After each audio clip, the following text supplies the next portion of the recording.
آج ہم ایک بہت ہی اہم موضوع پر بات کر رہے ہیں، شام غریبہ۔ جی ہمارے پاس جو مواد ہے وہ اس رات کی آپ کہہ سکتے ہیں تاریخی سنگینی، اس کے جذباتی پہلو اور اسے کیسے یاد کیا جاتا ہے، اس سب پر مبنی ہے۔ بالکل۔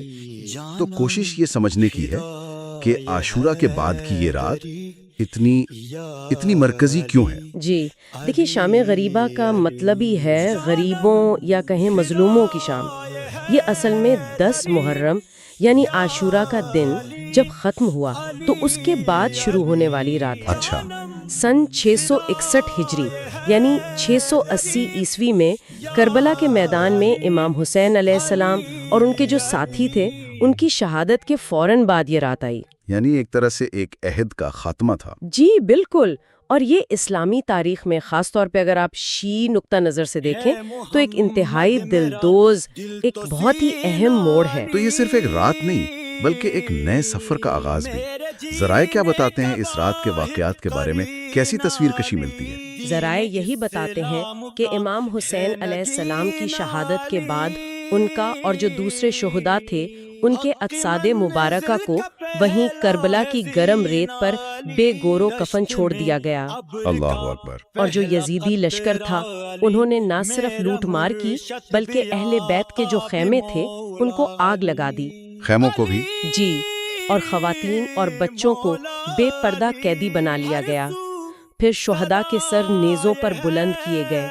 تو یہ صرف سورج ڈوبنے کا اندھیرا نہیں تھا، نہیں، یہ ایک شدید نفسیاتی روحانی تاریکی تھی۔ ایک دم سے تحفظ، قیادت، سب کچھ چھن جانے کا وہ احساس تھا۔ اور اسی اندھیرے اور افراتفری میں بی بی زینب سلام اللہ علیہا کا کردار بہت نمایاں نظر آتا ہے۔ ذرائع کیا کہتے ہیں اس بارے میں؟ بالکل بالکل، تمام ذرائع اس بات پر متفق ہیں کہ بی بی زینب نے اس قیامت خیز صورتحال میں قیادت سنبھالی۔ اچھا، انہوں نے نہ صرف وہ جو خوفزدہ بچے تھے جو دوسری خواتین تھیں ان کو سنبھالا بلکہ ان کی ہمت بندھائی۔ سبحان اللہ۔ اور یہ بات بہت قابل ذکر ہے کہ اتنی شدید مصیبت اور غم کے عالم میں بھی انہوں نے اپنی رات کی عبادت یعنی نماز شب وہ ترک نہیں کی۔ اتنے مشکل حالات میں بھی؟ جی، تو یہ کردار صرف ایک بہن یا پھوپھی کا نہیں تھا، یہ ایک غیر متزلزل رہنما کا کردار تھا۔ اور اسی رات جو بچے یتیم ہوئے، ان کی پکاروں کا، اور امام زین العابدین علیہ السلام جو بیمار تھے ان کی خاموش تکلیف کا بھی ذکر ملتا ہے۔ ان کی موجودگی کی کیا اہمیت تھی اس وقت؟ دیکھیں، امام زین العابدین جو اس وقت شدید بیمار تھے، جی، وہ امامت کے تسلسل کی واحد مردانہ کڑی تھے۔ صحیح۔ تو ان کا زندہ رہنا صرف ایک فرد کا بچنا نہیں تھا بلکہ وہ نسل امامت کا جاری رہنا تھا۔ ان کی وہ خاموش موجودگی، ان کے آنسو، وہ پوری صورتحال کی سنگینی اور جو آنے والی ذمہ داریاں تھیں ان کا احساس دلاتے ہیں۔ اور ان کی گواہی بعد میں بہت اہم ثابت ہوئی ہوگی۔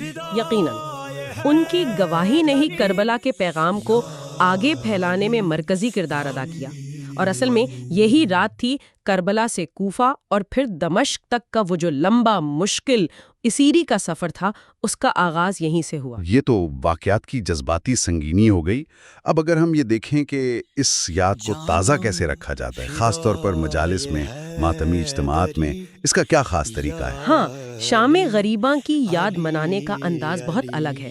اکثر مجالس میں آپ دیکھیں گی کہ بتیاں بجھا دی جاتی ہیں یا روشنی بہت کم کر دی جاتی ہے۔ اچھا، اندھیرا کر دیا جاتا ہے؟ جی، اور شمع روشن کی جاتی ہیں۔ یہ اندھیرا ایک تو اس رات کی تاریکی کی علامت ہے، اور دوسرا ایک طرح سے نور الہی کے یعنی امام حسین علیہ السلام کے دنیا سے چلے جانے کی علامتی نمائندگی ہے۔ صحیح۔ اور جو نوحے اور مرثیے پڑھے جاتے ہیں وہ عموماً بہت دھیمے، بہت پردرد ہوتے ہیں۔ ان میں شور کے بجائے اس رات کا سناٹا، وہ خاموشی، بے کسی، درد، ان چیزوں پر زیادہ زور ہوتا ہے۔ جی۔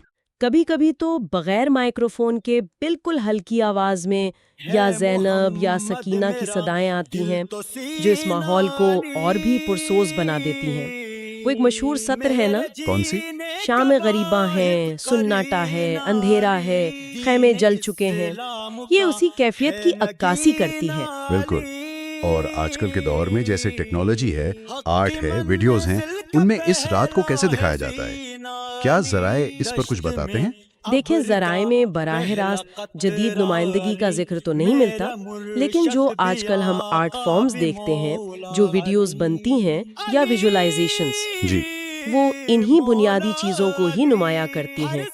جلتے ہوئے خیمے، وہ دھند میں لپٹی ہوئی تاریک رات، بی بی زینب کا وہ عزم بھی اور غم بھی، یا حضرت سکینہ کی معصومیت اور پیاس۔ موسیقی کیسی ہوتی ہے ان میں؟ موسیقی عموماً بہت دھیمی ہوتی ہے، جو ماحول کو سوگوار بنا دے۔ مقصد یہی ہوتا ہے کہ الفاظ کے بغیر بھی اس رات کا جو گہرا دکھ ہے، جو تنہائی ہے، اسے محسوس کروایا جائے۔ تو یہ صرف ایک تاریخی المیہ ہی نہیں ہے، اس میں غور و فکر کے بھی بہت سے پہلو ہیں۔ ذرائع اس کی روحانی اور اخلاقی اہمیت کو کیسے واضح کرتے ہیں؟ جی، یہ واقعہ سب سے پہلے تو قربانی کی عظمت کا درس ہے۔ امام حسین اور ان کے ساتھیوں نے حق کے لیے اپنی جان دی۔ پھر یہ مصیبت میں بھی وقار اور اصولوں پر قائم رہنے کی مثال ہے۔ یعنی ہمت نہ ہارنا۔ بالکل، بی بی زینب اور باقی اہل بیت نے اسیری کی سختیاں برداشت کی، لیکن ظلم کے سامنے جھکے نہیں۔ تو یہ ایک طرح سے بغیر انتقامی جذبے کے ظلم کے خلاف پرامن لیکن مضبوط مزاحمت کی یاد دہانی ہے۔ صحیح۔ یہ ہمیں سکھاتا ہے کہ اصل فتح ظاہری جیت میں نہیں بلکہ حق پر ثابت قدم رہنے میں ہے۔ بہت خوب۔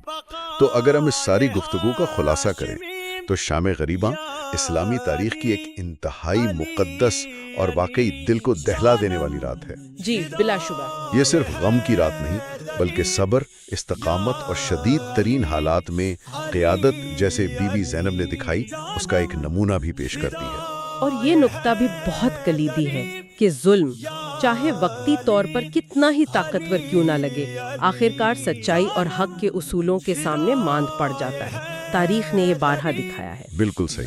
آخر میں سننے والوں کے لیے ایک نقطہ چھوڑ جاتے ہیں غور و فکر کے لیے۔ آج کی دنیا میں جہاں حق و باطل کی کشمکش مختلف شکلوں میں جاری ہے، امام حسین علیہ السلام کا جو پیغام تھا، یعنی ظلم کے خلاف کھڑے ہونا اور حق کا ساتھ دینا، اس حوالے سے ایک فرد خود کو کہاں پاتا ہے اور اس کی کیا ذمہ داری بنتی ہے؟